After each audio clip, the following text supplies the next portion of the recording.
Hello बच्चों, welcome to my channel Vidya Junction. और आज हम मेरे चैनल पे क्लास 9 बिहाइव का फर्स्ट चैप्टर पढ़ेंगे, द फन दे हैड। ये चैप्टर साइंस फिक्शन स्टोरी है जिसे लिखा है आइजैक एसिमोव ने। इसमें फ्यूचर के बच्चों की दुनिया दिखाई गई है जहाँ सब कुछ कंप्यूटराइज्ड है, टीचर्स, होमवर्क और बुक्स भी। स्टोरी ये दिखाती है कि फ्यूचर के बच्चे कैसे स्कूलिंग को मिस करेंगे, स्कूल जाना, दोस्तों से मिलना, एक इंसान टीचर के साथ सीखना। टेक्नोलॉजी के फ़ायदे के साथ साथ नुकसान भी होते हैं और वही नुकसान हम इस चैप्टर में पढ़ेंगे। इस चैप्टर में दो कैरेक्टर्स हैं, मार्गी एंड टॉमी। मार्गी 11 ईयर्स ओल्ड है और टॉमी 13 ईयर्स ओल्ड है। स्टोरी स्टार्ट होती है 17 मई 2157 से। ये डेट राइटर ने स्पेसिफिकली मेंशन करी है ताकि वो आपको बता सके कि ये फ्यूचर इमेजिन स्टोरी है। मार्गी को डायरी लिखने की आदत होती है और 17 मई 2157 की रात को वो लिखती है, today Tommy found a real book. यहाँ रियल बुक्स का मतलब है ऐसी बुक्स जो कि प्रिंटेड हो, लिखी गई हो। मार्गी बताती है कि मार्गी के ग्रैंडफादर ने उसे बताया था कि उनके ग्रैंडफादर के टाइम पे स्टोरीज़ प्रिंटेड होती थी पेपर्स पे।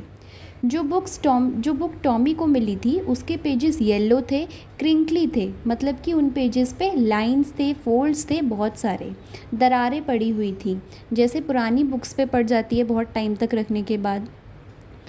जब उन दोनों ने वो बुक देखी तो उन्हें ये बात फ़नी भी लगी और स्ट्रेंज भी, क्योंकि उनकी हैबिट थी स्क्रीन पे पढ़ने की जहाँ वर्ड्स मूव करते थे, बट इस ओल्ड बुक के वर्ड्स स्टिल थे, मतलब कि मूव नहीं कर रहे थे। जब वो पेजेस को टर्न कर रहे थे तो प्रीवियस पेजेस पे वही सेम वर्ड्स लिखे हुए थे जो पहले उन्होंने देखे थे। फिर टॉमी बोलता है कि ये क्या वेस्ट है, एक बार बुक को पढ़ो और फेंक दो। हमारी टेलीविज़न स्क्रीन पे मिलियंस ऑफ बुक्स हैं और हमें उसे फेंकने की भी ज़रूरत नहीं पड़ती। मार्गी उससे पूछती है कि ये बुक उसे कहाँ से मिली, तो वो बताता है कि उसे ये बुक एटिक में मिली। एटिक मतलब कि जो घरों में तान होती है जिसको हम as a store house use कर लेते हैं। वो जो बुक्स थी उसमें स्कूल के बारे में लिखा हुआ था। ये भी उन लोगों को बहुत वियर्ड लगा। मार्गी को अपना स्कूल बिल्कुल नहीं पसंद था। एक रोबोटिक टीचर था और उसका स्कूल उसका रूम ही था। और अब उसको और भी ज़्यादा नफ़रत हो गई थी अपने स्कूल से, क्योंकि उसके ज्योग्राफ़ी टेस्ट में बार बार बुरे मार्क्स आ रहे थे। और ऐसा इसलिए हो रहा था क्योंकि उसके रोबोटिक टीचर में कोई टेक्निकल फॉल्ट आ गया था। उसकी मदर ने काउंटी इंस्पेक्टर को बुलाकर उसको ठीक करवाया। मार्गी को एक और चीज़ बहुत बुरी लगती थी, वो था उसका होमवर्क स्लॉट, जिसमें उसे अपना होमवर्क डालना पड़ता था डेली।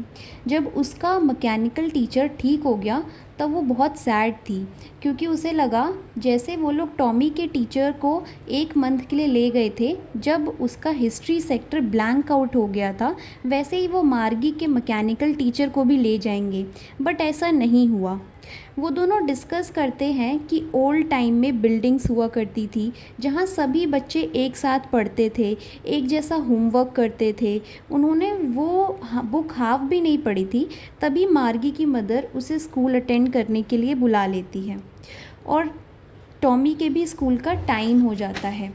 मार्गी फिर टॉमी से कहती है कि क्या ये बुक हम स्कूल के बाद भी रीड करें, और वो बहुत ही नॉन चैलेंटली रिप्लाई करता है कि मे बी। नॉन चैलेंटली मतलब होता है कि बिना इंटरेस्ट शो किए।